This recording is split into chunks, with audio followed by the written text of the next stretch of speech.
Welcome back for Chapter 2 of The Gospel According to Superman. Whence cometh our hero? Evolutionists may or may not be right about the long history of mankind, but they certainly would have a strong case regarding the chronicle of Superman.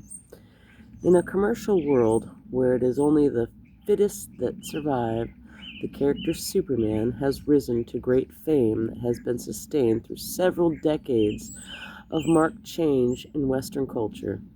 Superman has adapted to that change steadily and surely.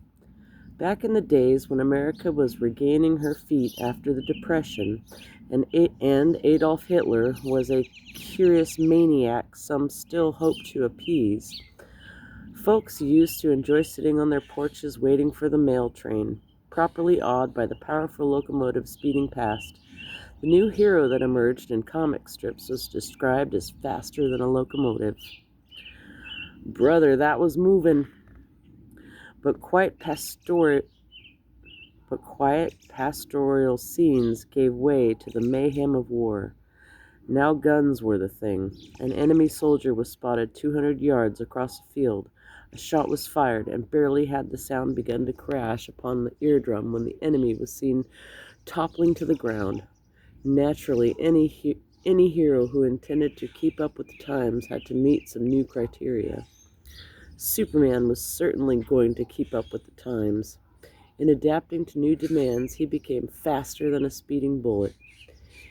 In deference to the good old train engine, which now seemed rather slow in comparison, our hero became more powerful than a locomotive. War had its impact. It was said of Superman that nothing less than a bursting shell could penetrate his skin. By war's end, he was able to withstand even an atomic bomb. Later, he acquired X-ray vision. Needless to say, in the present age of astronauts, he has gone interplanetary to keep up his fight for truth, justice, and the American way. Though some of the lead-ins to Superman episode recently seen to have deleted the American way, this too may be a sign of the times. Any theory of evolution worth its salt must inspire some speculation about where it all began. Where did Superman begin? Tracing him back through time, we notice that the farther back we go, the less spectacular his feats become. This might lead us to assume he began as plain old everyday Joe Dokes on Main Street. The idea is not without foundation. Superman himself, appearing in comic books, has always been blessed with qualities no average mortal possessed.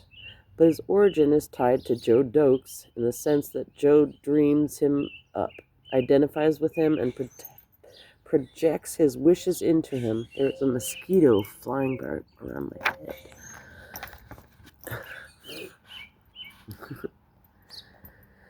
From the beginning, there has been a tie between Superman and the average man.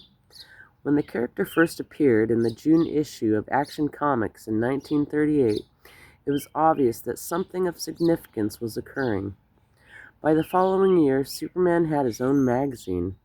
He was a regular in newspapers, and the year after that, radio listeners first heard, "Look, up in the sky. It's a bird, it's a plane, it's Superman." The Mutual Broadcasting System made Superman a permanent fixture, with the late Clayton Bud Collier to beat the clock and to tell the truth, famed doing the voices of Superman and Clark Kent.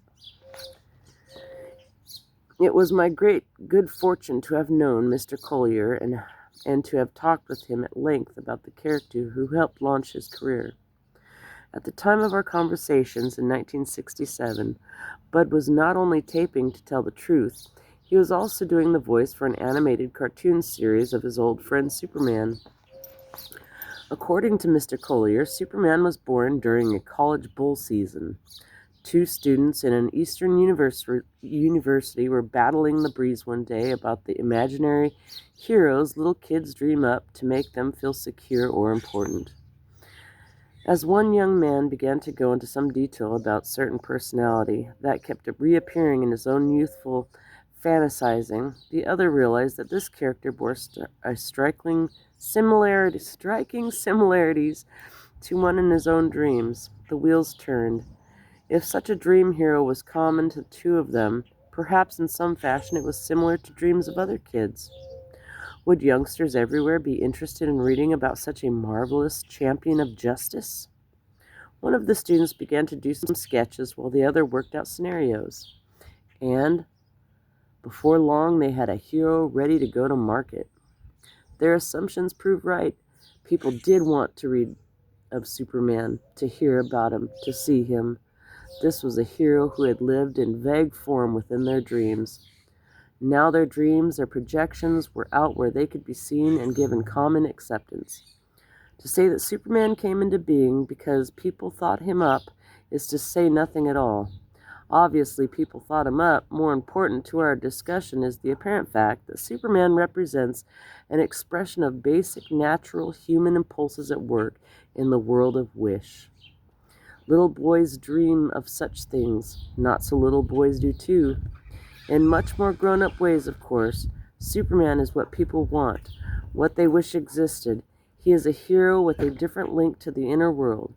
And when people allow their minds to drift, as little children often do, they find images of their saving hero and ethical ideal. The evidence is that the common qualities of such projected dreams are to be found in Superman. The evolutionist has a point. Superman can be traced back to the common man. He has an origin in you and me. Come back for chapter 3.